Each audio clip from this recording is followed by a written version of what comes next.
Number 1, Mr Speaker. Minister. Thank you, Mr Speaker. And with permission, I would like to answer this question with question number 3. As we set out in the autumn statement, the Government has set aside funding to support the public sector with the additional cost of employer national insurance contributions.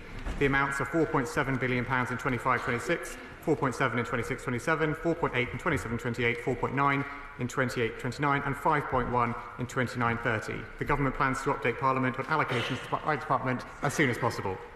Chris Law.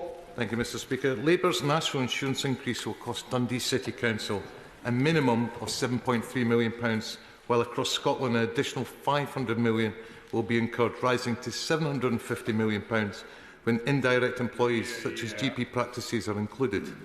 Now, Labour promised to reset the relationship with the devolved administrations, so ahead of Scotland's budget this week, will the Chancellor confirm that the full cost of the national insurance contribution increase to the delivery of public services in Scotland will be fully reimbursed?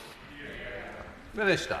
Mr Speaker, the funding for the impact on public sector organisations includes funding for the devolved governments, which is allocated through the Barnett formula in the usual way, and it is devolved governments' responsibility to manage devolved workforces. And might I say that if the bill is somewhat higher in Scotland, that may be due to decisions of the Scottish Government about the size of the public sector. Thank you, Mr Speaker. Number 3. No, same question. Sorry.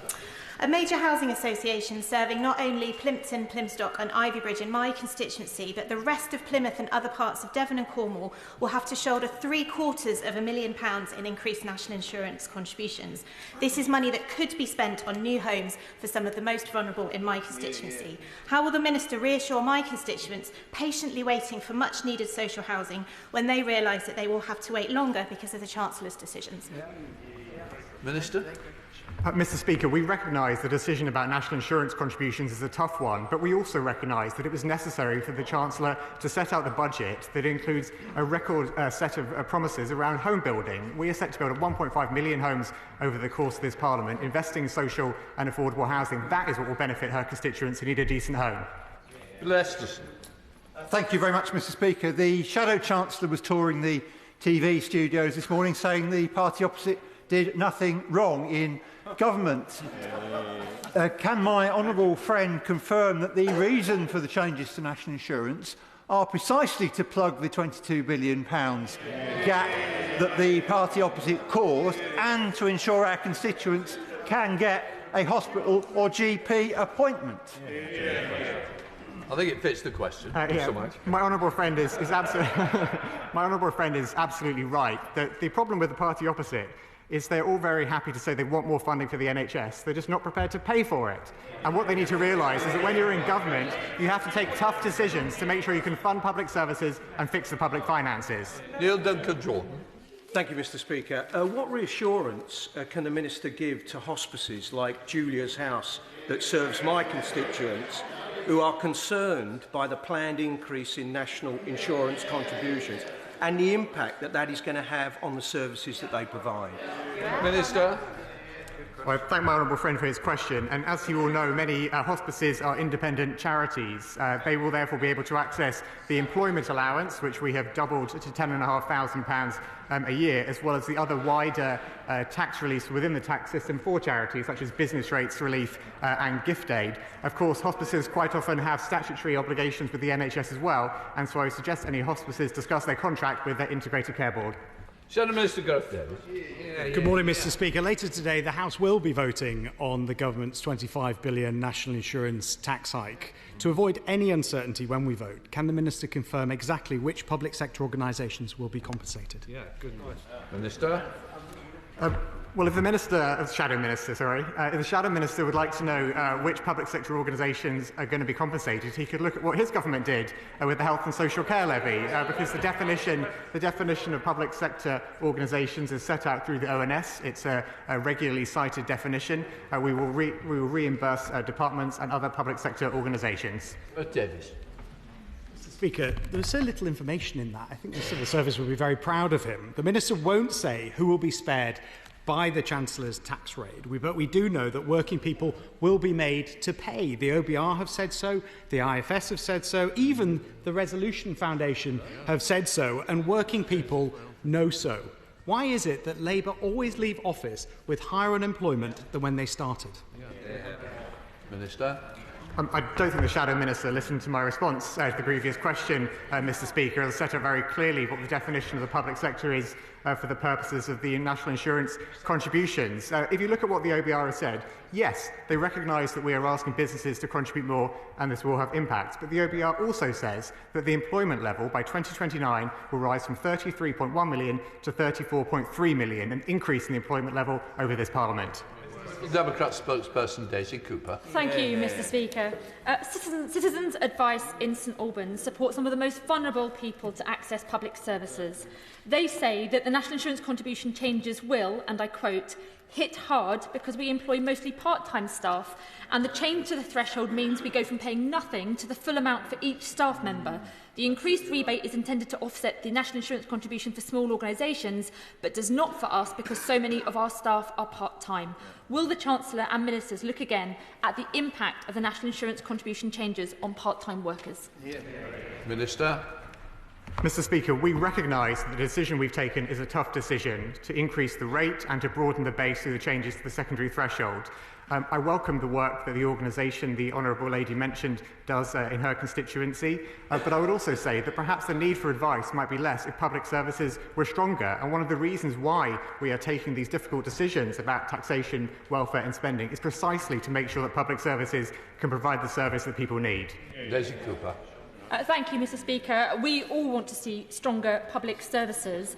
However, I have another example from this time from Hightown Housing Association. They say that the estimated extra total cost of the national insurance contribution changes will be £860,000 per year. That money would allow them to pay the interest on a loan of around 17 million, which would pay for around 60 social homes. Could I ask the Chancellor whether she will conduct, whether the Chancellor will conduct an impact assessment of these national insurance contribution changes on the number of social homes? Minister. Well, I note that the opposition spokesperson began her question by saying we all want public services. The problem is not all of us in this chamber are prepared to pay for them.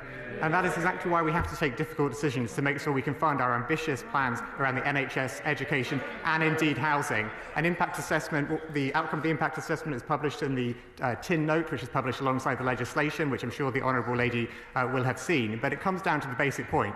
We have got to make tough decisions when it comes to taxation if we want to fund those public services. Williams. Number 2, please, Mr Speaker. Chancellor. Thank you, Mr Speaker. At the budget, the Government announced major steps towards delivering a once-in-a-generation increase in social housing. This included a £500 million boost to the Affordable Homes Programme, increasing annual spend to £3.1 billion. The Government will set out future grant investment beyond the current Affordable Homes Programme at Phase 2 of the spending review. David Williams. Thank you, Mr Speaker. In Stoke-on-Trent and Kidsgrove, there are many historic buildings that lay dormant and have done for a very long time. Can I ask the Chancellor what steps she will take to help bring these beautiful buildings back into use for affordable homes for local people? Chancellor. Thank you, Mr Speaker. Well, Stoke-on-Trent has a proud industrial history and some beautiful buildings, and the honourable member makes a really, my honourable friend makes a really important point, and I will raise it with colleagues at MHCLG. But the £500 million boost to the Affordable Homes Programme also allows up to 10% of that delivery to come from acquiring existing homes. Social landlords, including some local authorities, can bid for funding to bring empty homes back into use for social housing. Sir Gavin Williams. Thank you, Mr Speaker. Many of my constituents have benefited over many years of access of right to buy for their council homes and social housing.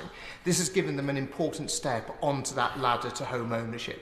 The discounts in Staffordshire are going to be cut to £16,000, and I do not doubt that the Chancellor, like me, wants to help as many people onto that path to home ownership. Would she pledge to look and review this decision as to the impact it's having onto so many people and look at maybe restoring that discount in the future? Chancellor. Thank you, Mr. Speaker. Well, as the right honourable gentleman will know, home ownership fell under the previous government, and we're determined to turn that around and ensure that more people, particularly families, can get on the housing ladder.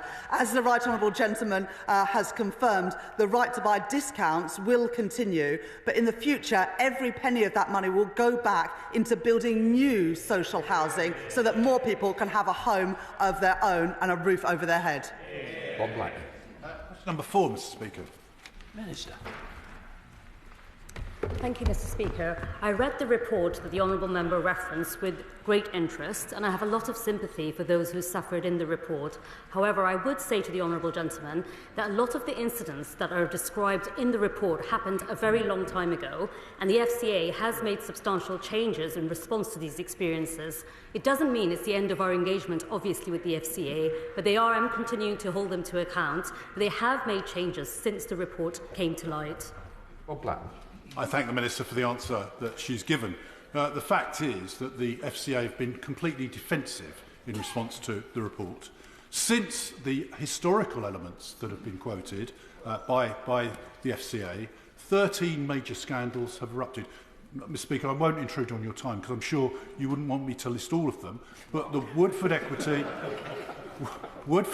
Car Finance and others have come to light since the details came out. Clearly there's a need to fundamentally reform the FCA so that victims of scandals are properly compensated and actually the industry is properly regulated in a way that we'd all like to see. Minister. I thank the Honourable Gentleman for his question, and I understand there has been lots of people who have suffered, and it is explained in that report which I've said I've read. However, I would say to him, I do have confidence in the FCA. I have sent remit letters to them outlining what we expect them to do and to deliver on their objectives. There are certain things that the FCA are looking at, like the rulebook that they have, which we think is too extensive, and they should look at rules that don't need to be applied anymore. But overall, we are working with them closely. We do believe the FCA is trying its best. It's not possible to have a system where nothing ever goes wrong. But what we're trying to do is minimise that and make sure there's consumer protection. And the FCA know that we're working with them together to deliver on their objectives. Stella Crease. Question number 5, Mr. Speaker. Minister. Thank you, Mr. Speaker. The Money and Pension Service plays a vital role in supporting individuals to manage their money effectively, and their funding levels are regularly reviewed to reflect demand, inflation and evolving needs. Stella Crease. Thank you, Mr. Speaker. New research from the Centre for Responsible Credit shows 7.5 million people in this country are going without the debt advice they need. We are in a cost of living crisis, so services are severely stretched, and the Money and Pensions Service underestimate need, excluding, for example, those people who are behind with their bills. So it means that the financial levy that they propose doesn't reflect what it needs to be. With a third of those needing financial help borrowing from buy now, pay later lenders and the delay in regulating these companies, will the Minister meet with me to look at the model for funding the investment, the financial levy, and what more we can do to make sure that those profiting from exploiting our constituents pay for repairing the damage they do? Minister. I thank my honourable friend who's been a tireless campaigner on this issue. We are reforming Buy Now, Pay Later, and my honourable friend has stated that in previous answers to the honourable lady in the House recently. The government does recognise there's a gap between those that need debt and those accessing it, which is why the Money and Pension Service is exploring ways to improve accessibility, including through outreach initiatives, and we continue to keep a close eye on their funding levels to make sure that it reflects demand. Tim Farrell.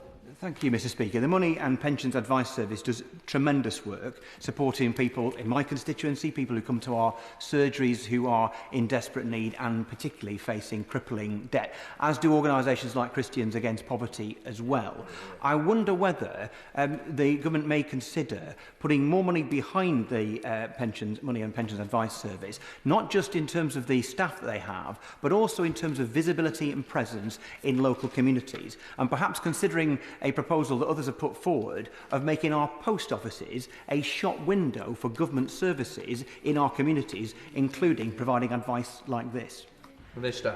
I thank the honourable member for his question. The Money and Advice Service, as he knows, does commission other charities to work with particularly hard-to-reach people who are vulnerable. We continue to review its funding and we keep a close eye on the evolving demand and need for its services. All done. Question 6, please, Mr. Speaker. Minister. Mr. Speaker, ensuring that online multinationals pay their fair share of tax is crucial, and so the government is finalising the implementation of internationally agreed rules for a minimum 15% effective rate globally. As set out in the Corporate Tax Roadmap, we are seeking an international solution for a fair tax allocation of multinational profits, and meanwhile, the Digital Services Tax ensures search engines, social media platforms and online marketplaces pay UK tax reflecting their UK-derived value. What happened? Thank you, Mr. Speaker, and I thank the Minister for his answer. Amazon currently makes hundreds of millions in profit in the UK each year, and yet often gets away with paying little to no corporation tax. Meanwhile, high street businesses in Weymouth, Portland and Swanage in my constituency pay their fair share. To level the playing field, will the Chancellor consider further measures that ensure online giants always pay their fair share of tax? Without action, Mr. Speaker, I fear our high streets will always be at an unfair disadvantage. Minister. Well, I thank the honourable gentleman for his remarks, and he's absolutely right that supporting the high street is at the heart of our ambitions when it comes to business rates reform. In the bill that I spoke to at the second reading last week, we set out our plans to introduce permanently lower tax rates for high street retail, hospitality and leisure properties, and that will be paid for through an increase in the tax rate on those properties with a rateable value above £500,000. That's a category that includes the warehouses used by many of the online giants that he referred to in his question. Dr. Looker. Number 7. Minister. Thank you very much, Mr. Speaker. Thanks to our steadfast commitment to the triple lock, over 12 million pensioners will benefit from a 4.1% increase to their state pension next year, and over the course of this Parliament will be better off by £1,900. Pensioners also benefit from free bus passes, eye tests and prescriptions. Dr. Looker.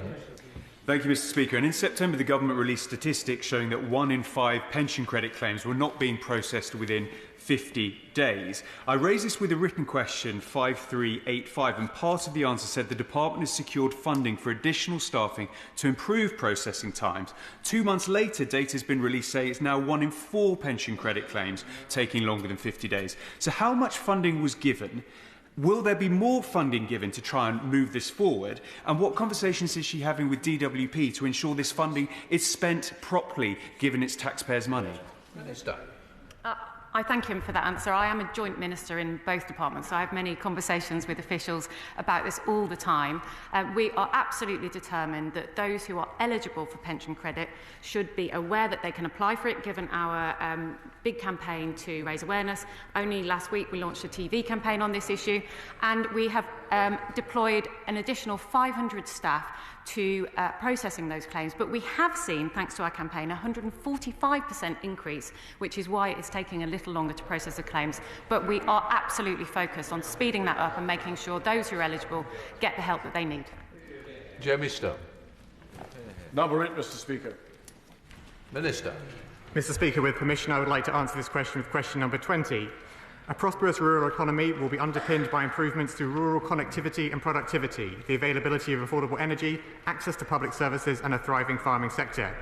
To this end, the UK Government is investing £5 billion in broadband connectivity which will support growth in rural areas across the UK. And in addition, we are spending £5 billion for the farming budget in England over the next 2 years, including the largest ever directed at sustainable food production and nature's recovery in our country's history. Jeremy Stone. Mr. Speaker, for generations, the grim spectre of Highland depopulation haunted where I come from. I can remember my own father, before the North Sea oil came, I can remember my own father saying, I'd have to go south, go away. Now, today, we have a Comedy Firth Freeport, a green Freeport. We have the prospect of space launch in Sunderland. Can I ask the government if they would please continue to look at fiscal means whereby these projects can be assisted, and I would warmly invite a Treasury Minister to come north to my constituency to see what we are doing and what we have on offer. Minister. Well, thank the honourable gentleman for his question, and the Chief Secretary to the Treasury will set out any fiscal measures in due course. I'm not sure if I'll get away with committing the Chief Secretary to a visit here behind me, but I'm sure many of us would like to visit. In fact, I'm going to be in Scotland in the next few days, but it's for a Labour Party fundraiser, so he may not want to join me. Helen Morgan. Thank you very much, Mr. Speaker. Rural North Shropshire is home to some great independent businesses that we're looking forward to celebrating on Small Business Saturday this week. But they are held back by the business rate system, which benefits big online retailers and really holds back investment not only on the high street but in the countryside as well. Will he consider a much more radical reform of business rates, which looks at land values and encourages business to invest and puts high street retailers on a level playing field with online giants? Minister. Mr. Speaker, until the last sentence there, I thought the Honourable Lady was declaring support for our business rates plans, because in fact that's exactly what we are setting out to do, which is to level the playing field for high street businesses and the online giants. We're doing that by way of a permanent tax cut for retail, hospitality and leisure businesses on the high street, paid for by the higher multiplier for those with a rateable value of £500,000 or more, a category that includes the warehouses used by online companies. I look forward to the Honourable Lady perhaps contributing towards our Transforming Business Rates paper, which sets up our wider ambitions for reform. Jill White. Thank you, Mr. Speaker. The last government failed to stand up for British farming in trade agreements and left them vulnerable to flooding, rollercoaster energy costs and poor infrastructure. Can the Minister confirm that this government will protect British farmers where the last government failed?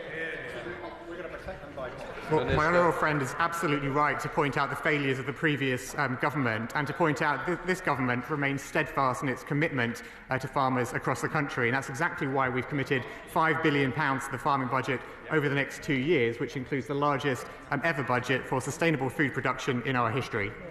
Natalie Fleet. Thank you. Question 9, please, Mr. Speaker. Minister. Thank you, Mr. Speaker. With permission, I should like to answer this question together with question number 25.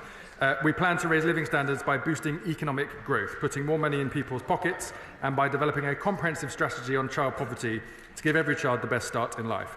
Already, the independent OBR estimate that living standards will increase during this Parliament at more than double the pace observed by the previous Parliament. Natalie. Thank you. 14 years of Conservative rule meant that we all saw child poverty levels rise. 1 in 5 children across the country now grow up in scarring poverty. A quarter of all children in Bolsover live in poverty. Can the Minister please set out the measures that this Labour government will take to end this travesty?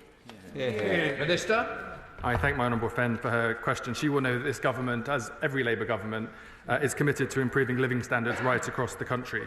From the 1st of April 2025, the national living wage will increase by 6.7% to £12.21 per hour for eligible workers aged 21 and over. This represents an increase of £1,400 to the gross annual earnings of a full-time worker on the national living wage and is expected to benefit around 3 million low-paid workers. The honourable member knows that the government set up a ministerial task force on child poverty, which will report in 2025. Pamela Nash. Thank you, Mr. Speaker. In the Chancellor's first ever budget, she delivered over £1.5 billion for Scotland this year and £3.4 billion next year, the largest ever block grant settlement in the history of the Scottish Parliament. And unlike the Tories and the SNP, it is clear that this Labour government is choosing investment over simply managing decline. Can I ask the Minister to share with the House a bit more about how this budget will directly impact and improve the lives of people in my constituency in Motherwell, Wishaw, Carluke and throughout Scotland? Minister. I thank my honourable friend for her question. As she said, the Scottish Government's spending review settlement for 2025-26 is the largest in real terms of any settlement since devolution began. The Scottish Government is receiving at least 20% more per person than equivalent UK government spending in the rest of the United Kingdom, which translates into over £8.5 billion more in 2025-26 alone. This Labour government is delivering for the people of Scotland by giving the Scottish Government the power and the money to get on with the job, and it's for the SNP to be accountable for what they deliver for the Scottish people. Graham Stewart. Thank you, Mr Speaker. Can the Minister confirm that of the £26.4 billion tax rise through the NIC employers increase, that 19 billion of that will come directly out of people's pay packets? And secondly, could he confirm that the net amount that the Treasury will actually get after behavioural change and public sector compensation of that £26.4 billion is just £11 billion? Minister. The honourable gentleman, Mr Speaker, seems to have forgotten the cost that working people paid as a consequence of his party's actions in government. With inflation on house prices racing to 11%, with the cost of living, with energy bills, with a loss of grip on public spending, people suffered a direct cost in their disposable income because of the actions of the Conservative Party. This Labour government has wiped the slate clean, is getting a grip of public spending and fixing the foundations and delivering for working people. Bradley Thomas. Thank you, Mr Speaker. Will the Chancellor admit, as she has done already in the media, that wages will be lower because of her jobs tax? This government's commitment to economic growth will improve living standards for people right across the country. And quite frankly, I refer the honourable member to my previous question and suggest that his party might want to apologise before trying to lecture this government on the change we are delivering. Durham Paffy. Number 10, please, Mr Speaker. Chancellor. Thank you, Mr Speaker. With permission, I will answer this question together with questions 11, 12 and 15. We have brought stability back to the economy, which is the foundation for attracting investment. It's vital to our growth mission. We've already launched a National Wealth Fund, which will mobilise over £70 billion of private investment, with an expanded remit for the Office for Investment, overseen by the Minister for Investment.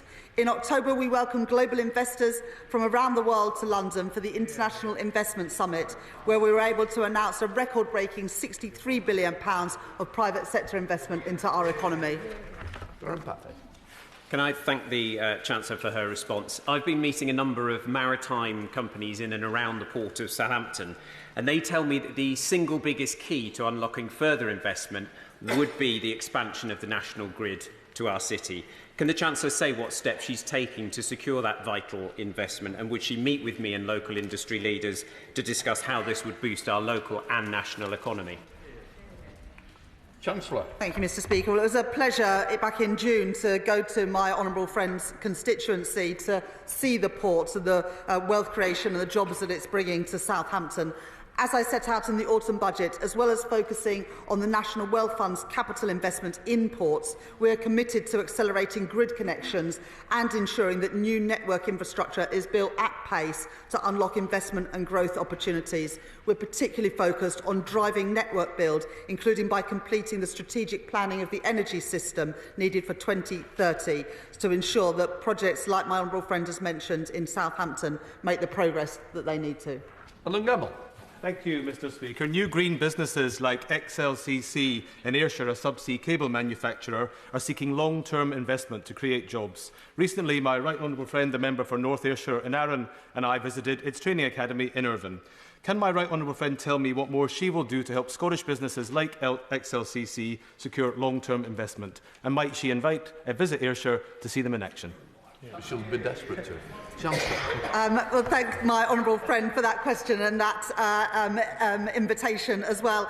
In October, the government launched the National Wealth Fund to mobilise billions of pounds of investment into world-leading clean energy and growth industries. And I was very pleased that the National Wealth Fund has already announced a £20 million investment in XLCC to support them in moving towards the construction phase. This will support 900 jobs, as well as making a contribution to the UK being a clean energy superpower by strengthening homegrown energy supplies that are fundamental to achieving our energy independence. Thank you, Mr Speaker. As the chair of the Yorkshire and North Lincolnshire APPG, I am always on the lookout for opportunities to encourage investment in our region and to encourage growth in our region. That's why I'm backing the campaign to put the National Infrastructure and Service Transformation Authority in Leeds, and why I was so delighted that the National Wealth Fund was put in Leeds too. Given these facts, will my right honourable friend the Chancellor meet with me to discuss the opportunities we have to maximise the benefits from the National Wealth Fund? Chancellor. I thank my honourable friend for his question, and I welcome the work that he does on the APPG around Yorkshire and North Lincolnshire. As I announced in October, the UK Infrastructure Bank has now become the National Wealth Fund, and it will expand its team, headquartered in the brilliant city of Leeds, to realise our ambition on the National Wealth Fund. The National Wealth Fund will also have a really strong regional focus, working with the mayors, including Tracy Brabin in West Yorkshire, so that we can realise the potential of all of our regions, including in Yorkshire. Further details on NISTA's governance and location will be confirmed in due course. Dave Dougal. Thank you, Mr. Speaker. One of the investments in the economy that we don't want to see in Angus and Perthshire Glens or anywhere else in Scotland is foreign multinationals buying up farms because farmers have given up under the weight of taxes introduced by this government. This will destroy local supply chains, make larger and larger farms less responsive to the demands of consumers. What has the Chancellor seen in her impact assessment about agricultural property relief changes that would allay those fears? Well, one of the challenges at the moment with agricultural property relief, as the honourable gentleman will know, is that it is often used for tax avoidance purposes. So people buying farmland, not because they are family farmers, but because they don't want to pay any inheritance tax. That's why we are reforming the system to bring in money much needed to fund our public services and to have a fair system with a 50% discount in inheritance tax paid on agricultural property and a period of 10 years to pay that inheritance tax due interest-free. Thank you. Last week, I joined in South Cambridgeshire the Biotech Boot Camp, where we had investors and entrepreneurs all meeting together. Whilst they recognised and welcomed the R&D budget that was announced, they said that this was a reduction from the 2021, and they said, would you recognise that we do need to increase the investment in R&D to be able to encourage long-term investment in our most leading services? Thank you. Chancellor. Thank you, Mr. Speaker. We're really pleased to be able to announce a budget for R&D of more than £20 billion at the budget back in the autumn. Really important, not just in the Honourable Lady's constituency, but in funding and accelerating R&D across the country, combined with the corporate tax roadmap, as well as the commitment to continue funding for Horizon, means that our universities and our great innovators can look forward to the future with confidence. Josh Babberin. Thank you, Mr. Speaker. Local leisure and sports facilities like the Sovereign Centre, where I learnt to swim, deserve more long-term investment. I want the £20 million Towns Fund that Eastbourne is going to benefit from to be able to invest in facilities like this, but it won't be unlocked by the Treasury until 2026. So will the Chancellor commit to accelerating the unlocking of that funding so that we can invest in facilities for local families and local people at Eastbourne much sooner? Chancellor. I agree with the honourable member that it is really important that all children learn to swim, especially in our coastal communities. We had to make difficult decisions at the budget, but I'm very happy to try and arrange a meeting between himself and the relevant minister to make sure that investments can go ahead at pace. Jonathan Hinder. Question 13, Mr. Speaker. With permission, Mr. Speaker, I would like to answer this question with questions number 17 and 24. Mr. Speaker, to deliver our manifesto pledge, from 26-27 we intend to introduce permanently lower tax rates for high street retail, hospitality and leisure properties. This tax cut must be sustainably funded, so we intend to introduce a higher rate on the most valuable properties from 26-27, those with a rateable value of £500,000 or above. The non-domestic ratings bill, introduced into the House earlier this month, enables the government to deliver these changes, coming into effect in April 2026. Thank you, Mr. Speaker, and I'm grateful to the Minister for his answer. High streets in my Pendle and Clitheroe constituency were hollowed out under the last Conservative government, with many shops left empty. Small independent businesses are the backbone of our local economy, employing local people, keeping our towns vibrant and giving them their character and charm. Can the Minister assure me that under Labour, multinational giants will pay their fair share to level the playing field and enable our high streets to thrive?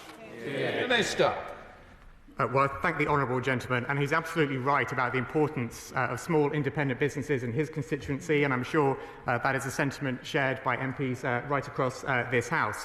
What we are setting out to achieve, Mr Speaker, in our reforms is to make sure that those properties with a rateable value of £500,000 or more pay to have a permanent tax cut for high street businesses. That category includes the large distribution warehouses used by those online businesses to make sure they make a fair contribution to making sure our high streets are the success we all want to see. Colin Naismith. Thank you, Mr Speaker. I would like to place on record my congratulations to St Martha Greek Taverna in Nantwich as the very first winner of my Crewe and Nantwich Small Business of the Month competition, ahead of Small Business Saturday.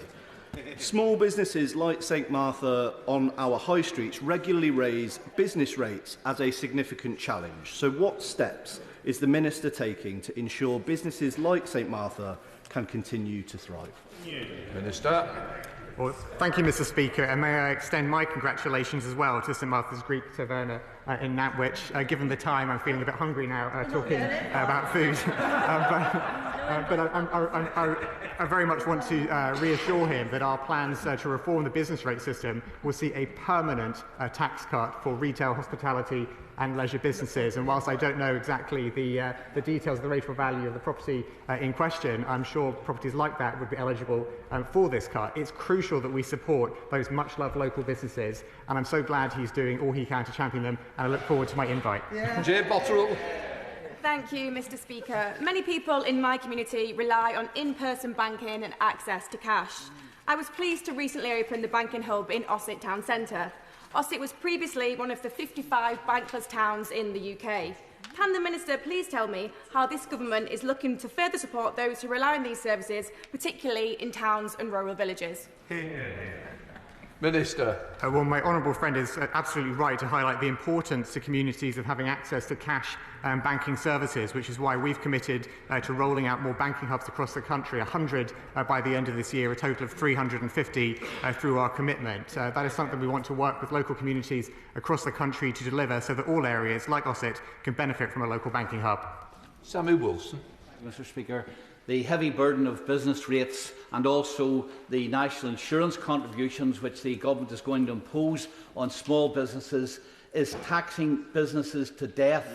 Does he not recognise that in doing so he is going to cause unemployment, higher inflation, lower growth, and we're heading for higher taxes in future because of this downward economic spiral?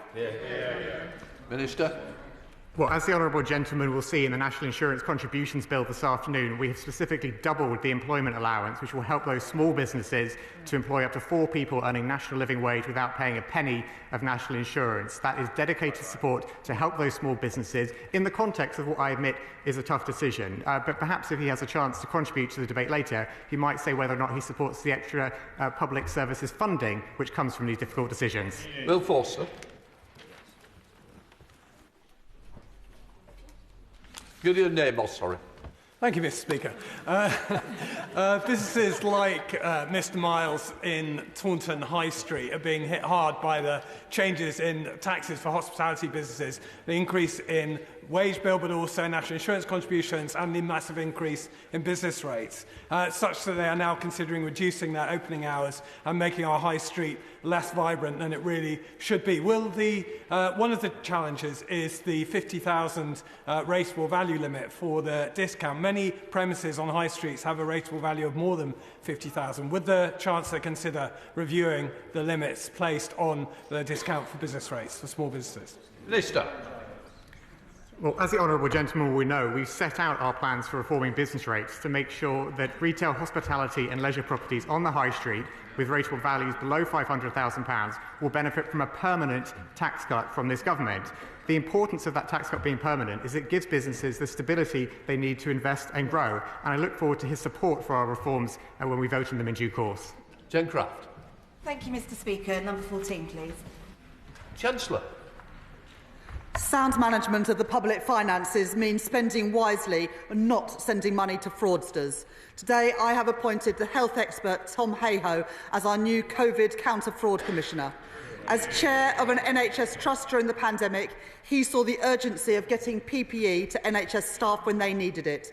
Now he is at his desk in my department, starting the work to investigate the billions of pounds lost to fraud and underperforming contracts, and instead ensuring that money is where it belongs, in our public services. Shancraft. Thank you, Mr. Speaker.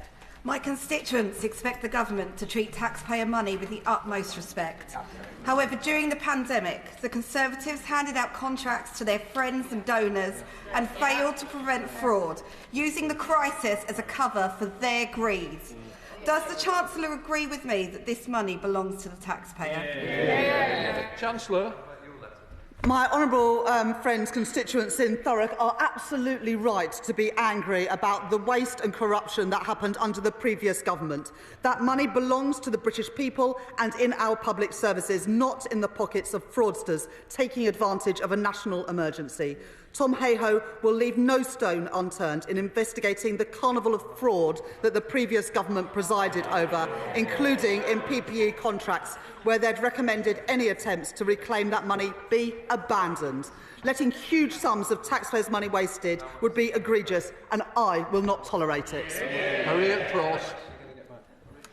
Thank you, Mr. Speaker. The Treasury consistently insists that only 500 farms a year will be impacted by the family farm tax. However, the Central Association of Agricultural Valuers calculates that the real number will be 5 times more, including many farms in my Gordon and Buchan constituency. Who's right, the Treasury or the experts? Chancellor. We've published the detail of how that money is raised, but the HMRC numbers are very clear. Only a quarter of estates will pay any additional tax because of this. And at the moment, the vast majority of the cost of agricultural property relief is enjoyed by a very small number of very large and very expensive estates. That is not affordable, and it will not continue. Brian Lasham. Thank you very much, Mr. Speaker. And as a declaration of interest, I am a Unite the Union member. The Grangemouth refinery costs £100 million a year to run, and its economic contribution to Scotland exceeds £400 million per annum. With Unite having a credible plan to save the refinery and prevent thousands of job losses, will the Treasury consider this plan and meet with me, Unite and the refinery owners to discuss its viability and government intervention for the public good? Chancellor. I thank my honourable friend for that question. I'm very happy for me to arrange a meeting between the honourable member and the relevant government minister. Nick Timothy. Thank you, Mr. Speaker. Last week, the Chancellor told the CBI conference that she wouldn't, quote, come back with more borrowing or more taxes. Last Wednesday, the Prime Minister hung her out to dry and refused to repeat those words. So will she repeat them today and rule out any more borrowing or any more taxes, yes or no? Chancellor. At the budget in October, we had to fill the £22 billion black hole left by the previous government. We'll never have to repeat a budget like that because we won't ever have to clear up the mess of the previous government ever again. Shadow Minister Richard Puddey. Mr. Speaker, a cornerstone of sound management is economic certainty. Yet this government seems to specialise in creating economic uncertainty, with the latest being a delay in the date for the critical multi-year spending review. It looks like the Chancellor either doesn't have a grip on her Cabinet colleagues' spending plans or her own plans for public sector productivity. Which is it, or is it both? Chancellor. The honourable gentleman talks about uncertainty when he was a minister in the Treasury under Liz Truss and the huge damage that did to family finances and businesses' finances. So, frankly, I will take no lessons from the honourable members opposite on how to run the economy. We've already done phase 1 of the spending review, and phase 2 will begin very shortly and will be concluded next year, where we'll be making multi-year settlements both on resource DEL and capital budgets for the next few years. Richard Fuller. What the Chancellor may find, Mr. Speaker, is that in her job she needs to listen and she needs to learn lessons. One of the many criticisms of the last budget was that the government fiddled the figures to borrow more money and still left little headroom if its forecast went wrong. Since the budget, Business confidence has collapsed, putting further pressure on the headroom. Has the Chancellor got a problem with balancing her books? And so will she, like Oliver Twist, be coming back for more? Chancellor. Well, the honourable gentleman will know that there is more headroom in our budget in October than left by the previous government. And the lessons that I have learnt is that I will never play fast and loose with the public finances like the party opposite did, because when you did, interest rates went through the roof, inflation topped 11%, and families and businesses in our country are still paying the price of the disastrous economic management by the Conservative Party. We come to Topicals. Clive Efford. Number one, Mr. Speaker. Chancellor.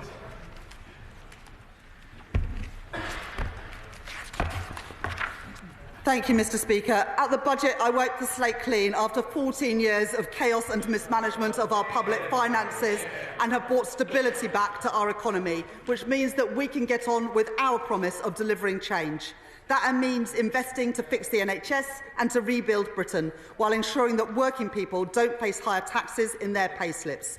Delivering on the promise of change can only be achieved with economic growth. That is why we have wasted no time in delivering on this government's #1 mission by establishing the National Wealth Fund, kick-starting planning reforms to boost long-term growth, developing an industrial strategy and announcing reforms for our world-leading financial services sector, including in pensions. I'm under no illusions about the size of the scale of the challenge that we face and the struggles that working people face. That is why we choose stability, investment, and while the party opposite chose chaos, austerity and decline. Clive Efford. Thank you, Mr. Speaker. According to the LGA, since 2010, local government spending on public services is down 42% had it kept pace with demand and costs. My local authority, Greenwich, is facing a £3 to £5 million gap in Commission's social care costs. And after 14 years of Tory austerity, there's very little headroom to bridge that gap. Does my right honourable friend agree with me that local authorities need further assistance to bridge gaps like this in the December statement on local government finance? Chancellor.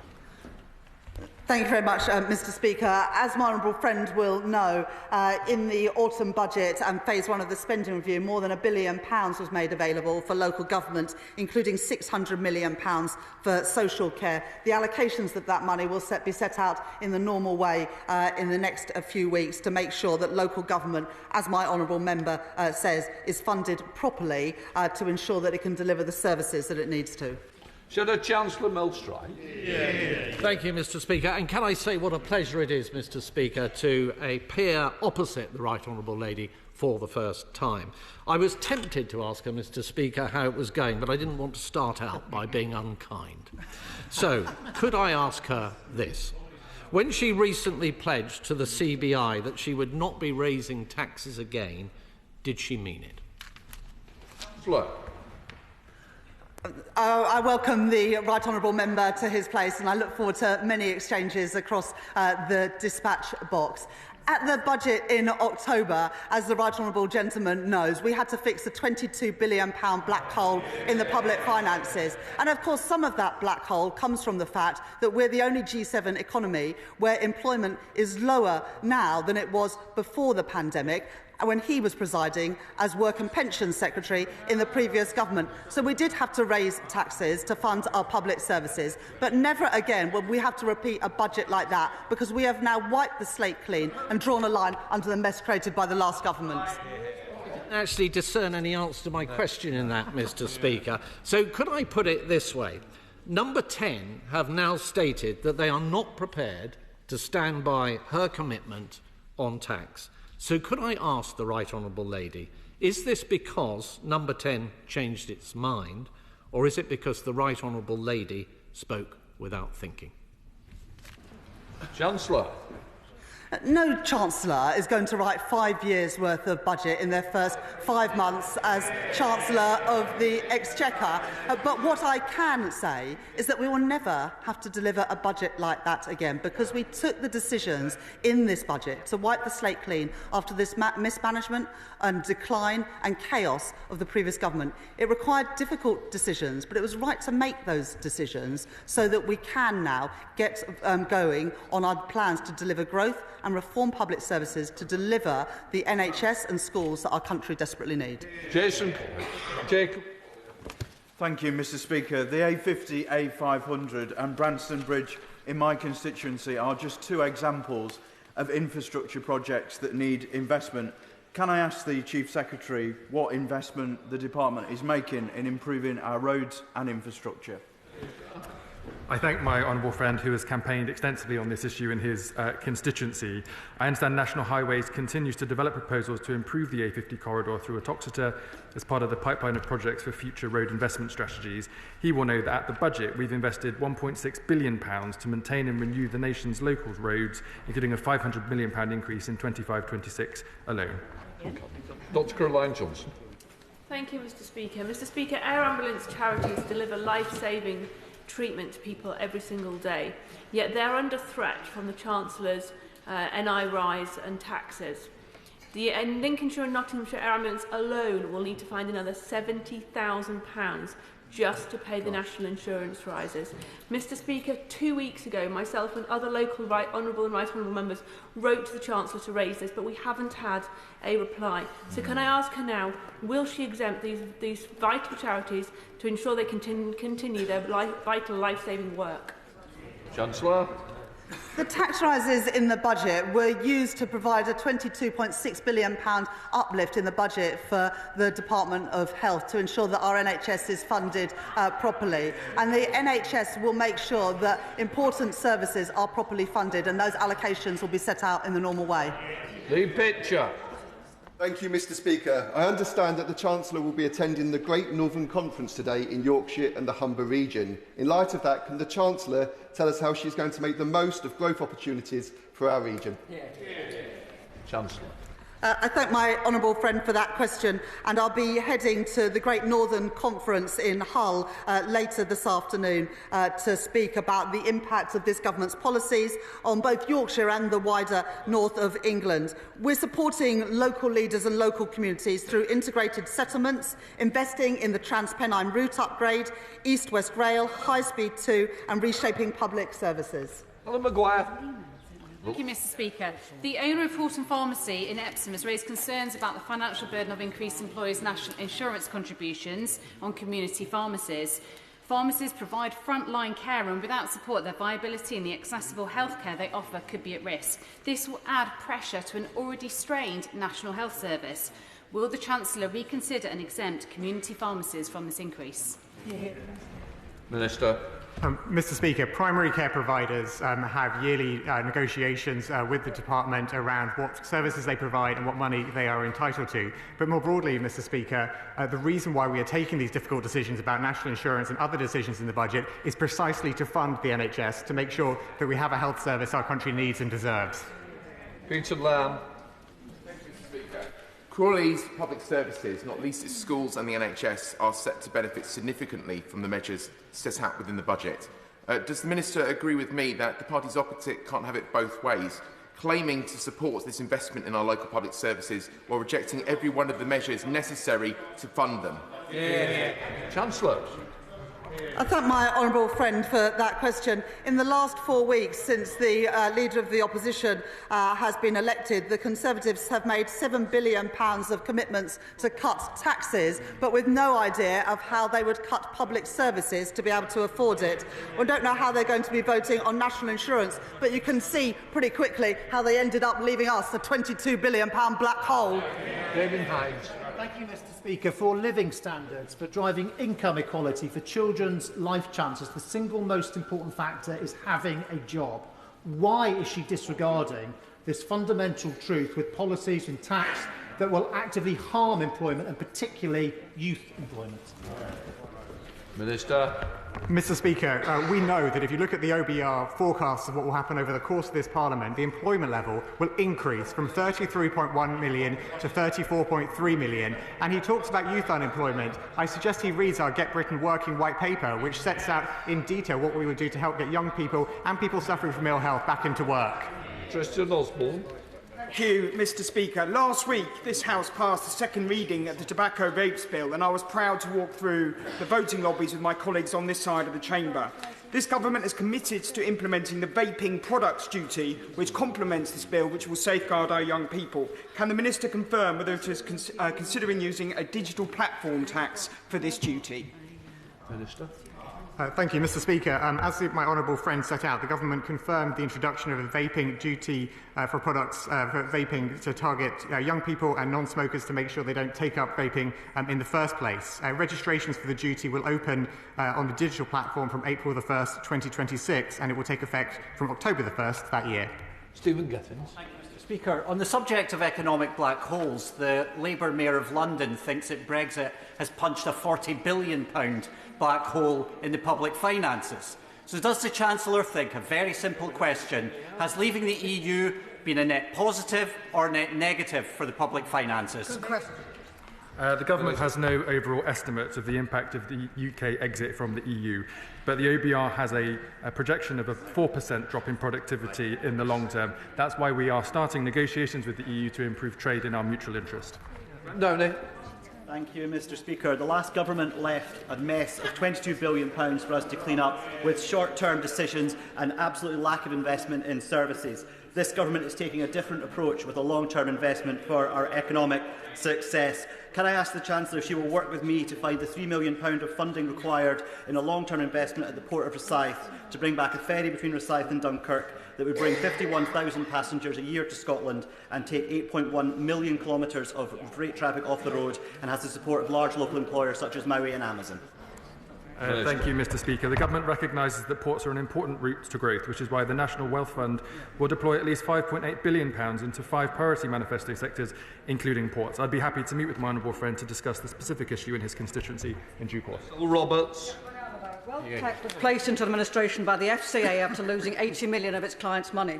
FCA-appointed administrators are now deducting fees from victims' compensation. My constituents, Dominic Knight and his wife, have between them lost thousands of pounds. What is the Treasury doing to safeguard the £85,000 compensation limit? Minister. Thank you very much. I thank the Honourable Lady for her question. The FCA is held to account by the Government and Parliament. The Treasury Ministers cannot comment on individual cases and has no stake in the operational issues of the FCA. I'm very happy to meet with her and discuss and meet with the FCA, but just to make it clear, the FCA is an independent regulator. Steve Yam. Thank you, Mr Speaker. I wonder if the Chancellor could tell me what measures the Government is taking to support small independent retail businesses in town centres like mine in Mansfield, and would she join me in congratulating Mansfield Bid on their successful renewal ballot, which was announced last Friday? Chancellor. I happily join my honourable friend in welcoming Mansfield's success. We have launched a revamped Fair Payment Code under which signatories commit to paying their suppliers on time, launching the Disability Finance Code for entrepreneurship, and that comes on top of reforms announced at the budget to protect small businesses, such as doubling the employment allowance to £10,500, whilst also committing to maintain the small profits rate and marginal relief at their current rates and thresholds, as well as freezing the small business multiplier for 2025-2026. And like my honourable friend, I look forward to Small Business Saturday this week. No, we're going to have a little round now, because it's not fair. No, it's no use. I've got to get all these members in. These are set questions, which understand, but this should be short both ways, because otherwise I can't get members in. It's making my job impossible. Please work with me. Greg Smith. Thank you, Mr Speaker. The owners of a 380-acre farm in my constituency have worked out that they would have to spend 40 years paying back the money if they have to borrow it from the changes to agricultural property relief. So when will the Chancellor start listening to farmers rather than hiding behind Treasury figures? Minister. Mr. Speaker, we are taking an approach that balances significant tax relief for family farms with the need to fix the public finances in as fair a way as possible. The honourable gentleman will see the data which the Treasury has put out based on HMRC claims data, which shows how few farms will in fact be affected. This is a fair and balanced way to fix the public finances that we need desperately to do after the inheritance from the previous side. Ben Goldsborough.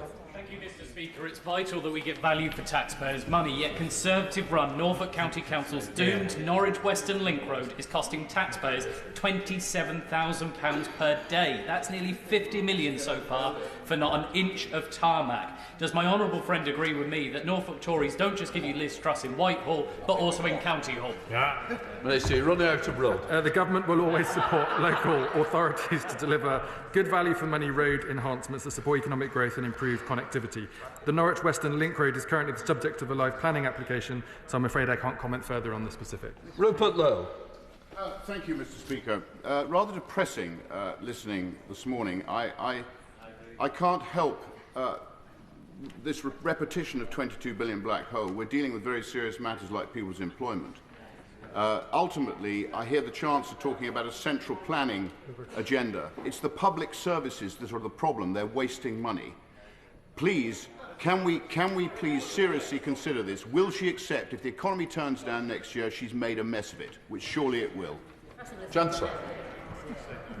The reason we are raising the £22 billion is because that is the black hole inheritance that this government are now having to address. We've published a line-by-line account of that £22 billion that the previous government left. We are now growing the economy through our National Wealth Fund, our planning reform, our pensions reform, as well as reforming our public services so that we can deliver for the people we came in here to represent.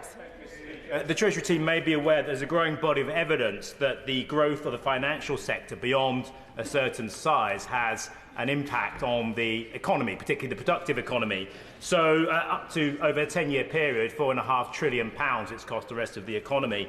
So how will the Chancellor ensure a growing financial sector won't harm the government's wider missions and the productive economy? My honourable will know there's a long-standing debate on the relationship between financial and real economy growth, on where there is no consensus. The government is clear. We see the financial services sector as a key part of our future economic success. The growth of the UK economy and our wider missions will not be achieved if we do not champion and mobilise one of our biggest assets towards achieving it, the UK's financial services growth. Manira Wilson. Thank you very much, Mr. Speaker. Achieving for Children is the arm's-length body of Richmond Council that delivers its vital children's services, yet they now face a bill of a staggering £588,000 in employers' national insurance rise because the employees are not directly employed by Richmond Council. When she looks at her local government settlement, will she build in reimbursement for councils such as Richmond or indeed exempt arm's-length bodies? Manira, speak.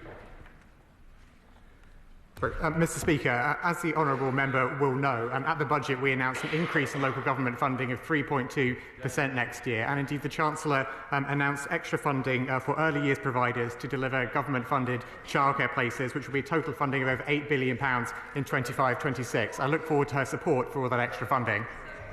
Debbie Abrahams. Mr. Speaker, today is International Day of Persons with Disabilities. With a disability employment gap of nearly 30% and a disability pay gap of nearly 14%, how is the Chancellor helping to address these inequalities? Chancellor. Thank you, Mr. Speaker. Thank my honourable friend for that question.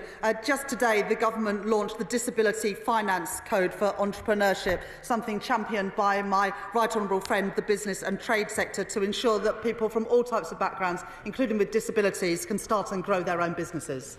Final question, Jim Allister. Thank you.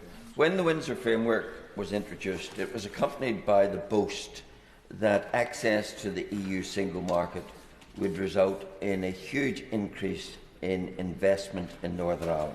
Is the Chancellor aware that InvestNI has reported there has been no upturn, and isn't that because of the barrier presented by the Irish Sea border to the bringing of raw materials into Northern Ireland from GB? Thank you, Mr. Speaker. The Government's committed to increasing the flow of investment to every nation and region of the United Kingdom, and will continue to work with the Northern Ireland Executive to deliver that for the people of Northern Ireland. That completes questions. I'll let the front benches change up.